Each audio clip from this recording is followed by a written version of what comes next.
learners. Today I will be talking about figures of speech. Now, figures of speech is something that you are already familiar with, but taking up figures of speech in this course would provide you a better understanding of the rhetorical devices that are used in the English language. Now, what are these figures of speech? Before I begin with my lecture, I just want to inform you that the questions that you would get for this particular topic in your syllabus is you could be asked some theoretical questions where you could be asked to define a particular figure of speech. You could also be given certain sentences in which you would be asked to identify the figure of speech. So, what is basically a figure of speech? Now, there are many ways of expressing the same idea. Just as in the written format, you have several ways you can make use of an assertive sentence, an interrogative sentence, exclamatory sentence, a simple sentence, compound sentence, a complex sentence. Similarly, while expressing your ideas, you can make use of several rhetorical figures of speech. Now, the basic purpose of these figures of speech is to give preciseness and effectiveness to the language that you are using, whether it is in the written form or is it in the verbal, oral, spoken form. So, every figure of speech is a deviation from the ordinary way of speaking. The figures of speech are also referred to as literary devices, and they produce a greater effect in the written and the spoken word. Also, remember, whenever you are using a rhetorical device, a literary device, or figures of speech, what is going to happen? It is going to heighten the effect of the idea that you are talking about. So, every figure of speech is distinct and it will have some kind of a pleasing effect on the listener or the reader. Now, figures of speech are also used for an emphatic effect. Many a times, for example, the figures of speech like alliteration. Why is alliteration used? Why is repetition used? Or why is a negative form used? Why is personification used? It is basically done to emphasize anything and everything one is speaking about. So, it is the power of the figures of speech which makes us communicate abstract ideas, thoughts in a very condensed and precise manner. So, if you are asked a question like this, so you should know all that I have just talked about. That let's just sum up what I just talked about. What are the figures of speech? These are the rhetorical figures, form of expression, deviation from the ordinary mode. They are also referred to as the literary devices. They produce a greater effect not only in the written but also in the spoken word. It heightens the effect of ideas. It is distinct, emphatic, and it expresses your abstract thoughts in a very condensed manner. Now, this classification of the figures of speech, if you go learning about the figures of speech according to the classification, it will become very simple for you to understand and also to make use of these figures of speech in your written and spoken language. The figures of speech are classified on the basis of already the things have been highlighted and emboldened. These are based on resemblance, contrast, association, construction, and sound.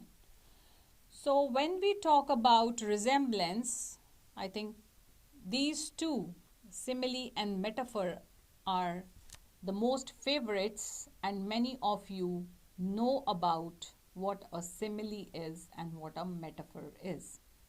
So these figures of speech are basically categorized on the basis of resemblance. You very well know that there is a usage of the word like and as when we are making use of the similes.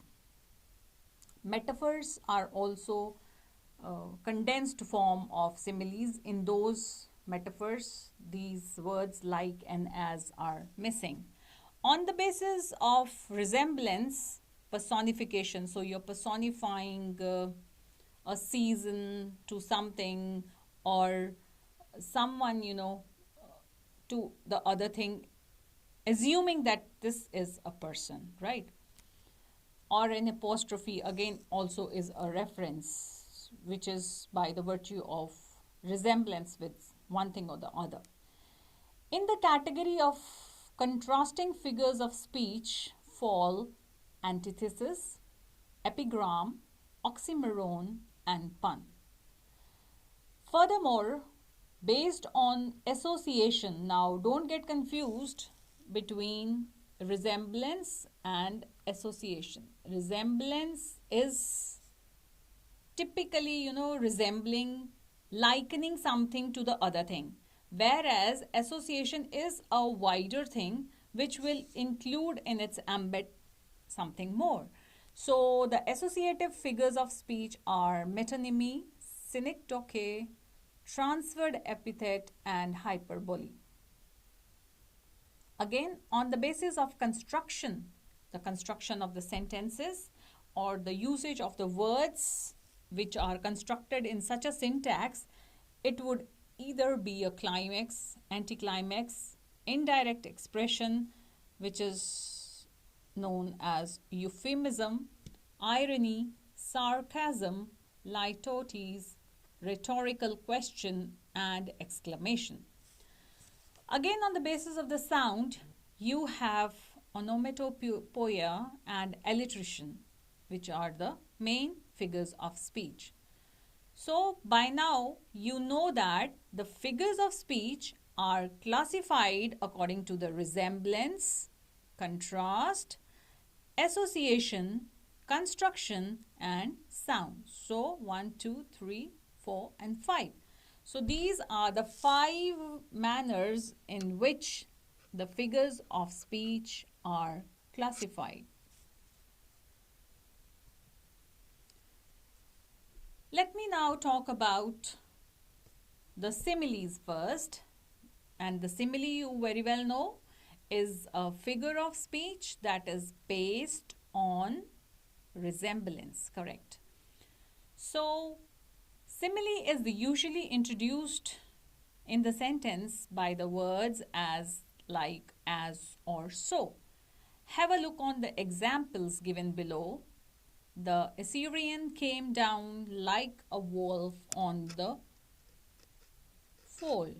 So here you have this is why this sentence is having the figure of speech like a wolf, right?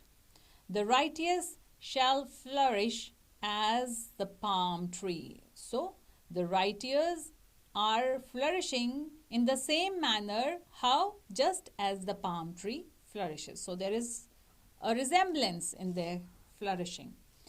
As the hart panteth after the water brooks, so panteth my soul after thee, O God. So this is from a poem. Here the word so is indicative and is making this as a device, the simile. So that is getting indicated. Words are like leaves, and where they most abound, much fruit of sense beneath is rarely found. So here, words are like leaves. What are words like? They are like leaves. A comparison, a resemblance has been drawn.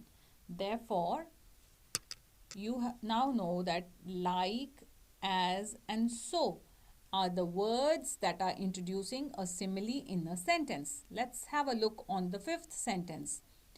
How far that little candle throws his beams, so shines a good deed in a naughty word. Now, you might be wondering that there are no words as like, as, and so here. But again, this is from Old English, 16th century. This sentence is also having the figure of speech, the simile. Have a look on the common similes.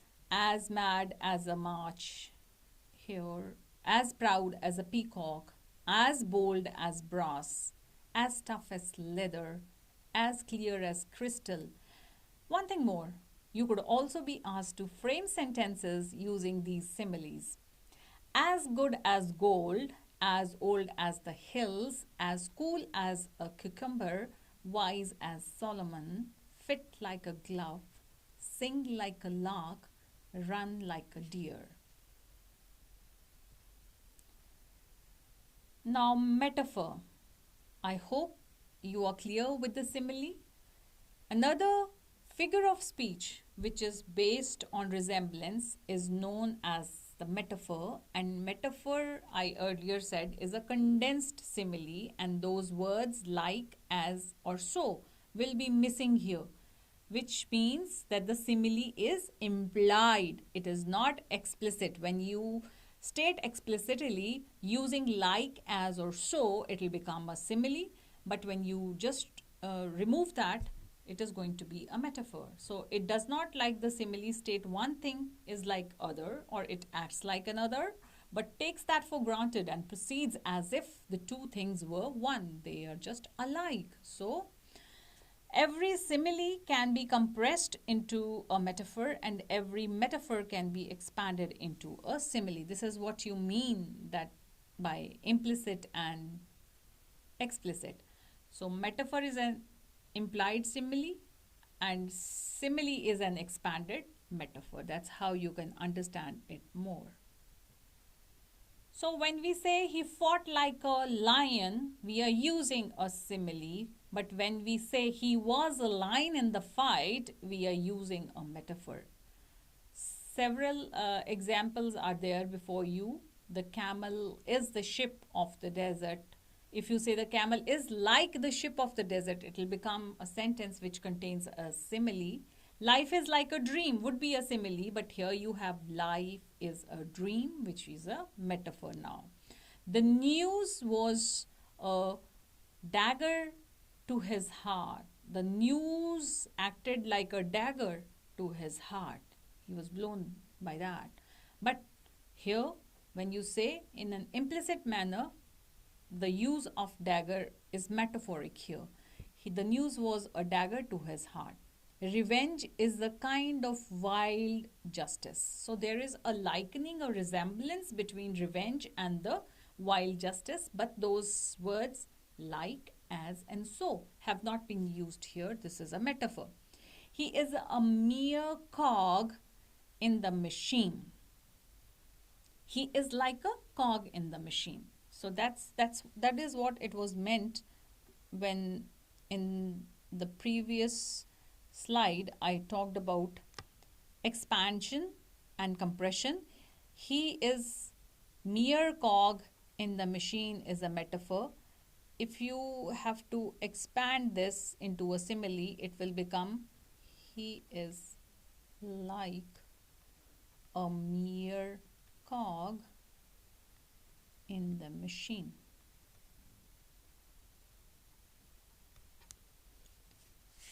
So by now you very well know that simile and metaphor are figures of speech that are based on resemblance. Simile is an expanded metaphor and metaphor is an implied simile. So there is room for expansion of the metaphor, and there is also similarly a way in which we can convert the two into one or the other. Have a look at these common metaphors: a gleam of light, the light of knowledge, a chicken hearted fellow, smell a rat. So you could also be asked, another way in which the questions could be posed is you could be asked to construct sentences making use of these commonly used metaphors. So, a gleam of delight, a light of knowledge, a chicken hearted fellow, he is a chicken hearted fellow. He smelled a rat in their plot. So, that is how.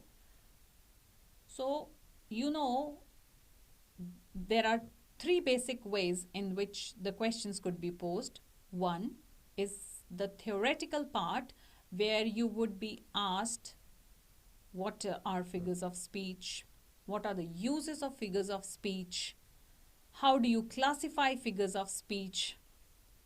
Then you could be asked to describe a particular figure of speech. You could also be given a sentence in which you will have to identify whether the figure of speech is simile or metaphor, personification or apostrophe. So by now, you very well know that based on the resemblance, figures of speech can be classified into 1. Simile, 2. Metaphor, 3. Personification, and apostrophe. I have already discussed similes and metaphors. I would now like to talk about the metaphoric usage as well. So you all, as students of literature, read several genres, including the allegories, the fables, the parables. Now what are these? These parables, allegories and fables are metaphoric usage of language. So if you wish to know what the parables are, you can just recollect what you studied in your school days. Earthly story with a heavenly meaning, exemplifying and enforcing the moral truth. For example, the parable of the prodigal son. Allegory is a story which always has two levels of meaning, the surface meaning and the deep meaning, and it makes use of a continuous metaphor, and it uses personification as well. George Orwell's Animal Farm is a very good example for an allegory. Fables are short stories in which the animals play the role of human beings, and again Aesop's fables are the most favorite, and I believe many of you are already familiar with these. So these forms, whether the parable of the prodigal son, the animal farm, or Aesop's fables, are exemplifying the metaphoric usage which extends from the sentence to the whole content of the particular work a writer has written.